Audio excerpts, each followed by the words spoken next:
Jessica, obviously, very emotional night for you. You went in there, you had a 15-minute fight, and this is the end of your career. Just tell me what's going through your mind right now. There's a lot going through my mind. But the one thing that didn't seem like a bad decision or was like the right decision was, retiring in the octagon. Where I started my career, and I got to do it the way that I wanted to, and you know, yeah, I'm sad. Yeah, it's gonna be hard. It's gonna have its days, but I'm excited for what I get to do next. I'm excited for all the other opportunities. I know that Jessica Evil Eye doesn't end in the UFC octagon. Jessica Evil Eye finds her way, in other directions, and I'm ready to embrace that. Was this in your mind heading into the fight at all? Like, if it didn't go well, maybe I'll retire? Or was this spur of the moment? No, man, it's been a really rough year for me between last year, splitting my foot open, which, I felt I won that fight. And, thankfully that whole year, I went through a lot. I had sepsis in October, almost died back in October. Then, had some injuries throughout camp, was supposed to fight man from France on a card here. Ended up breaking my nose. And then, I found out I had a parasite that I've been living with for the past 5.5 years that was taking my gallbladder, taking so many things. So my health has just been, up and down. That for me to even get back in the octagon and perform at this level and the way that I did, I'm proud of myself. I think sometimes that, we only see each other for the wins and losses and as well as the fans, but I've been winning at life since I was a little girl. No one said I would ever make it to the UFC. And, here I am. And I fought the best of the best. And I've taken every woman I've ever fought to the hardest levels. And, that says more about me as a person, and I want to leave that as a legacy, is that we can be tough no matter what it is that we choose to do.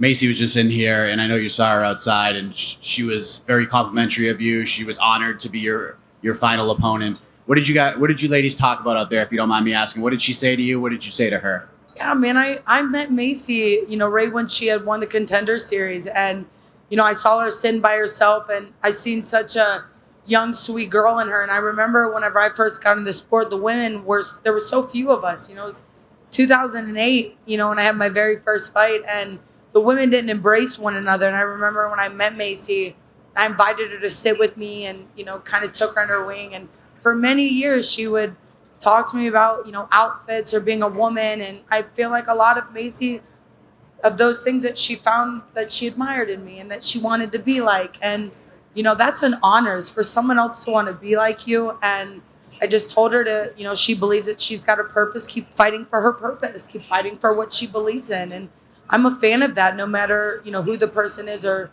what it is that they do. So, I give her nothing but the best. And I really encourage her just to keep believing in herself, keep working hard, and trust her coaches. Last thing for me, a couple of years from now, when we look back on the career of Jessica Eye, what do you want people to talk about? What do you feel like your legacy is going to be? And what's the moment that stands out to you the most from your career? I'm always going to be one of the hardest working women in the room. I'm going to be one of the toughest working women in the room. And that I've just always came to be a gamer. I'm a true fighter. I'm a true fighter through and through. No, I never finished fights the way that others did, but I was a hillbilly girl from Cleveland, Ohio that was never going to make it this far.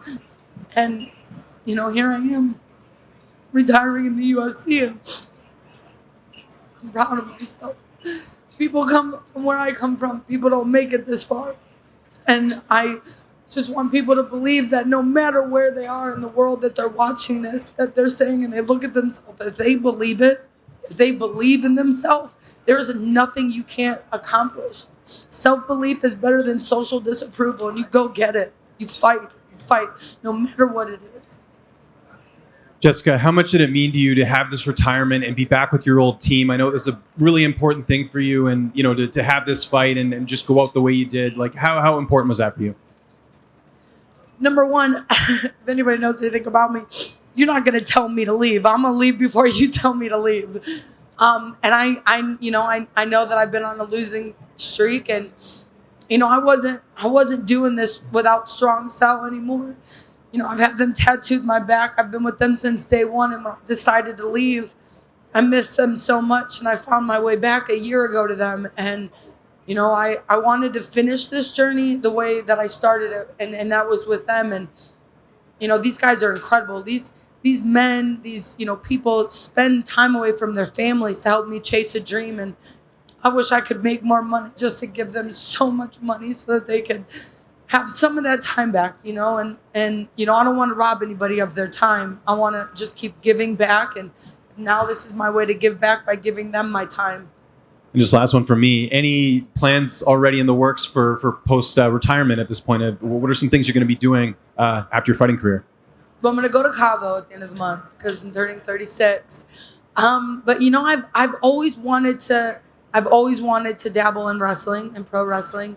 I want to be the female Undertaker, man. I want to ride a motorcycle down to the octagon and DDT somebody. I'd love to do that. And I tried out a couple of years ago during COVID, and I ended up making it, and suffered a lot of health issues. I lost my gallbladder, found out about the parasites. So AEW, WWE, let's go. Jessica Evil Eye's ready.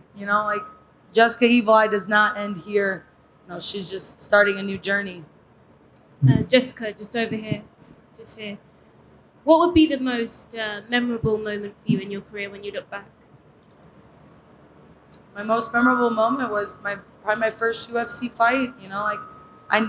Nobody expected me to make it here. I mean, Bellator, I was with Bellator, and they cut their women's division, and it was like, at the time, there was no Ronda Rousey. There was some Strikeforce stuff, but that wasn't still getting the heat or the publicity. And so when the women's division got cut from Bellator, and I got that call from the UFC, I believed in myself. I knew that I was always going to make it, and in my mind, I'm a champion. No, I don't got the gold belt to show it, but I said I was going to be a professional fighter, and I made it here. Again, I came from a very small town in Cleveland. I mean, it's called Britztown. It's not even, I say Cleveland, but I'm from a much smaller town. And again, I just want people to believe in themselves. And I feel like any women that, has survived the many years I have, myself, Sarah Kaufman, Roxanne Modafferi, like we were the originals that nobody believed in us. We had to fight so hard in so many ways.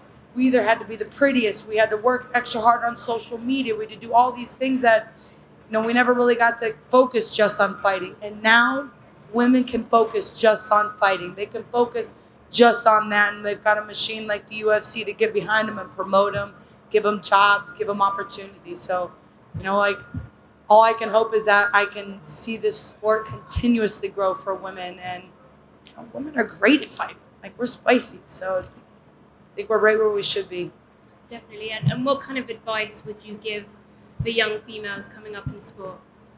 We live in such a hard social world these days. Social media is a bigger bully than anything. And I'll say it time and time again. I've said it since the beginning. I believe wasn't for me. I believe is something for you to say to yourself whenever you feel like everybody's tearing you down. So self-belief is bigger than social disapproval, and believe in yourself, and there's nothing you can't accomplish in this world.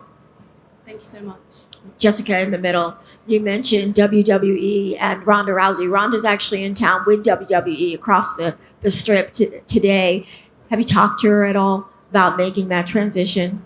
No, I've got a lot of mutual friends with her, and I absolutely would love that opportunity. I've trained, I've competed in it. I've done multiple shows. My Brazilian Jiu-Jitsu coach is back there. We've done a couple of tag team things. So maybe that's what me and my Jiu-Jitsu coach are going to do, is we're going to come over and tear up the wrestling world. Do you keep the name? Absolutely. How am I? I'm not. I am the evil eye. I was the evil eye before I was a fighter, That when I had my first fight, they were like, "You are evil, aren't you?" And yeah, I think that we haven't seen Jessica Evil Eye stopping here. She just grows into something bigger. Jessica, is there any part of you, back here in the middle, any part of you that feels maybe this might have been an emotional decision, and you might go back and reflect and think, maybe I'm not done with MMA fighting, or are you really, truly done at this moment? Gosh, I am such, as the person I am, and we only see a quarter of what we show, just by, media and what we promote ourselves. But I'm a very hard-nosed person. I will keep doing something over and over, right? Like, I find the problem, I fix it, and I keep, doing things over and over. And I think that, after my last year's loss and I split my forehead open and I believed I won that fight, I just got sick of feeling like that things were taken out of my hands, and fighting is a gamble. And, I'm ready to stop throwing those dice. I'm ready to do some different things in my life. And, maybe the gambles are going to be different. Like, I love riding motorcycles. Who knows? You guys might see me motocross racing. I might go to CrossFit. I might start throwing a weight up. I love challenging myself. And, I wanted to retire before I got kicked out. And let's face it, I knew where I'm at. And, again, I make that decision before someone else makes it for me. So, last thing I wanted to do is go home in 2 days and someone says they gave me paperwork to get the hell out. So I was gone before they told me to leave. And just, you talked about the training that you've done for professional wrestling. How different is that training compared to what you've done for MMA? It's hard, and it's just as hard as professional fighting. And there's a lot more skill set. There's more coordination. We're fighters. We're not coordinating anything out there. And sometimes, you go through these practices and you coordinate the moves, right? You're like, hey, you're going to do this to that person. Prime example tonight, I couldn't get my hands off. And I don't know what it was. I don't know why I couldn't get my hands going today. And even in there, and that just kind of goes to show that maybe that was just time that there's something else for me to do. I couldn't turn it over for me. I had an incredible week. I had the easiest weight cut. I passed that parasite, months ago, and my life, my brain, my skin, I found myself in much happier spaces. This was an incredible week for me. I did not see this as the end result, but when I stood there, it felt like the right thing, and I still feel like it's the right thing to do. Thank you. Congrats on the career, Jessica, and all the memories you created for everyone. Looking back, obviously in retrospect, you did fight for the gold, came up short, but what you just mentioned is the legacy you left and letting people know from your part of the world you can make it, you can succeed bigger than gold. It's just as big. It's equal, and I think we get so focused on wins and losses, right? And that's what we're supposed to do, right? Like, we are supposed to have a number one, right? You're supposed to. That's a good thing. I'm one of those people. There should be the top dog. There should be the top one. But in that creating the top dog, you got to have all these other people. You got people like me. You got so many other people that help make that platform look so perfect. And, I'm proud of myself. I had a great career. I've done everything I've ever wanted to do. I did it with amazing people. I had some really great opportunities along the way. And, fighting is not forever. I'm 35 years old, and there's so many other cooler things that I can do. Not cooler than MMA, but just cool. Just something different to do that I've ever done, 35, going to be 36 at the end of the month. I had my first fight, when I was 19, 20 years old. I grew up here. This is all that I know. Excellent, thank you. And favorite fight, if I could pick your brain, which one stands out right now? Well, so I guess I'd have three. I got my favorite NAAFS fight, which was like one of my earlier years. And it was fighting outside, and I thought I got hit by a pigeon in the fight, but really it was a punch. And I went to the corner, and I told my coach, I was like, "Did you see that bird? Did you see that bird come in there?" And he was like, "What?" And really, it was a head kick. But I have to say then, going to Bellator, beating a world champ like Zorla Gergel, to, just having a world-class, the ability to be here in the UFC. I fought for a title and, busted off an ear before, split my forehead open, and, still came out smiling with my head up. I mean, we're fighters. This is what I signed up to do, fight, win, lose, or draw. I signed up to fight, and I fought every single time. Excellent, thank you, and good luck with the next chapter of your career. Thank you. Thank you, Jessica.